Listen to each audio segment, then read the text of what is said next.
Countess was now so tired of receiving that she gave orders not to admit any more visitors, and the Swiss was told to invite anyone else who came to return to dinner. The Countess was anxious to have a confidential talk with the friend of her childhood, the Princess Anna Mikhailovna, whom she had scarcely seen since her return from Petersburg. Anna Mikhailovna, with her rather sad but pleasant face, drew her chair nearer to the Countess. "I will be perfectly frank with you," said she. "We have very few of our old friends left, and that's why I prize your friendship so highly." She glanced at Vera and paused. The Countess pressed her hand. Then, turning to her eldest daughter, who was evidently not her favorite, she said, "Vera, haven't you any perception at all? Cannot you see that you are in the way? Go to your sisters, or—" The handsome Vera smiled scornfully, evidently not feeling the least offended. "If you had only told me sooner, mamenka, I should have gone immediately," said she, and she left the room. But as she was going past the divan room, she saw that two couples were snugly ensconced in the embrasures of the two windows.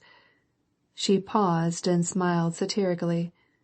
Sonya was sitting close by Nikolai, who was copying some verses in her honor, the first he had ever written. Boris and Natasha were sitting in the other window, and stopped talking as Vera passed.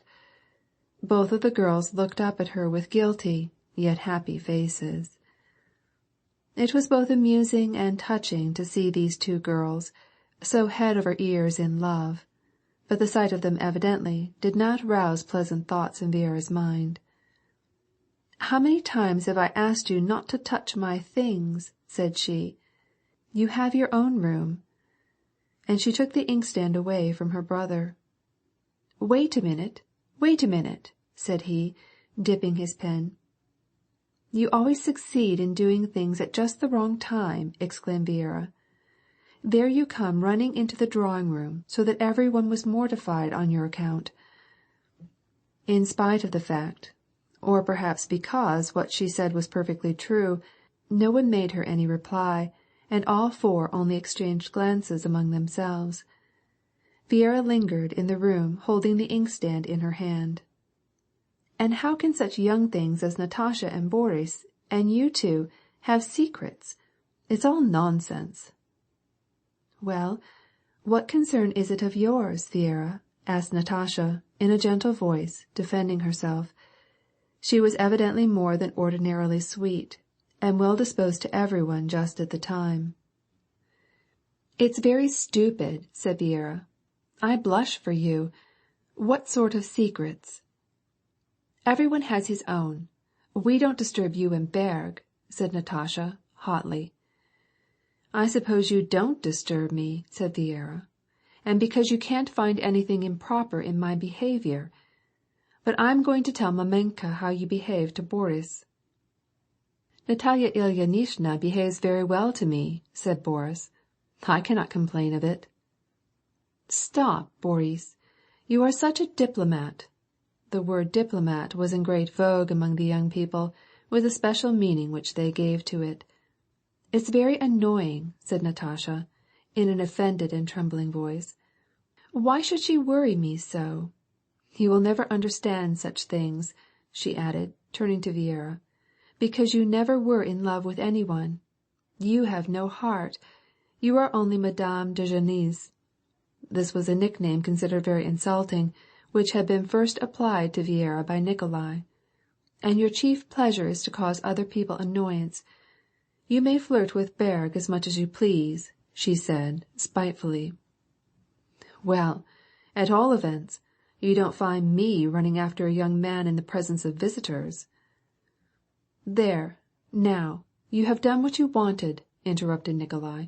"You have said all sorts of unpleasant things and disturbed us all. Let's go to the nursery." All four, like a frightened bevy of birds, jumped up and flew out of the room. "It's you who have been saying unpleasant things, but I haven't said anything to anyone," cried Vera. "Madame de Genlis! Madame de Genlis!" shouted the merry voices from the other room, through the open door. The handsome Viera, who found a sort of pleasure in doing these unpleasant and irritating things, smiled, evidently undisturbed by what was said of her, went to the mirror and rearranged her sash and hair. As she caught a glimpse of her pretty face, she became to all appearances cooler and more self-satisfied. Meantime, the ladies in the drawing-room continued their talk. "Ah, chère," said the Countess, "in my life, tout n'est pas rose.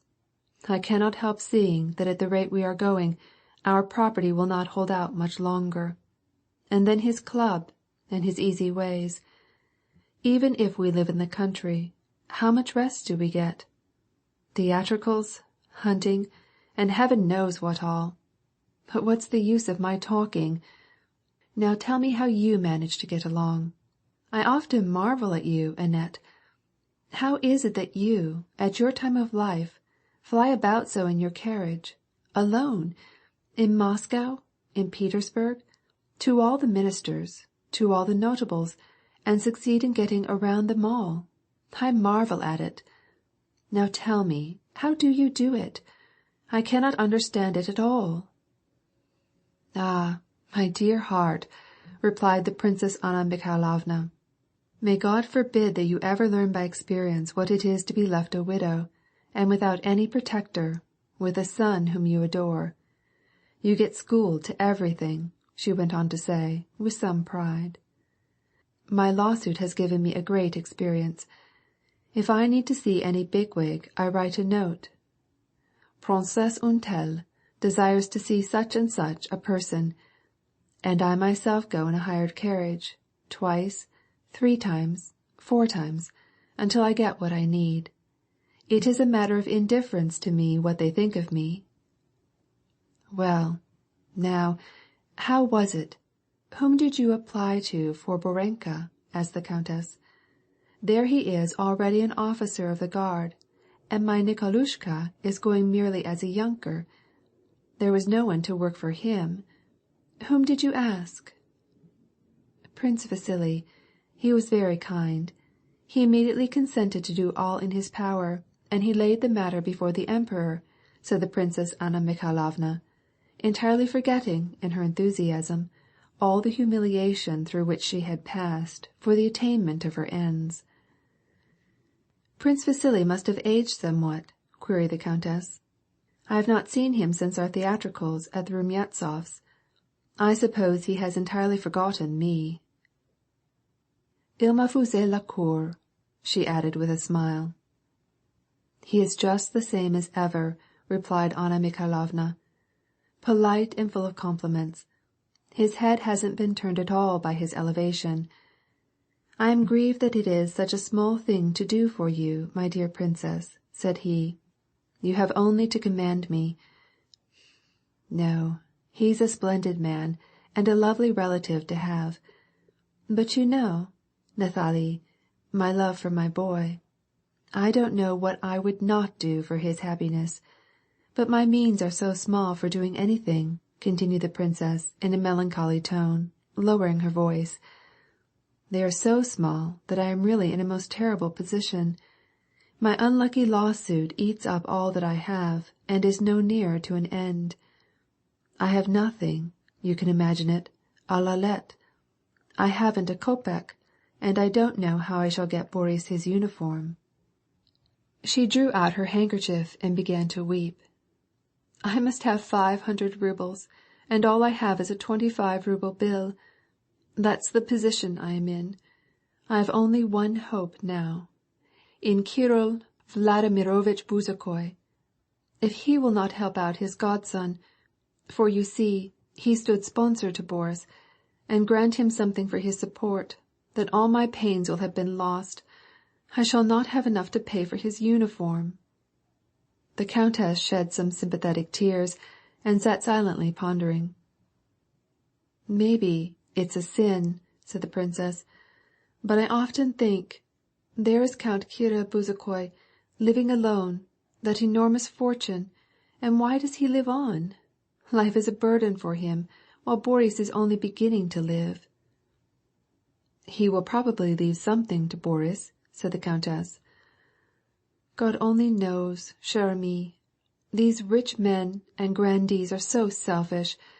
But, nevertheless, I am going right away to see him with Boris, and I am going to tell him plainly how things are. Let them think what they please of me. It is all the same to me, when my son's fate depends upon it." The princess got up.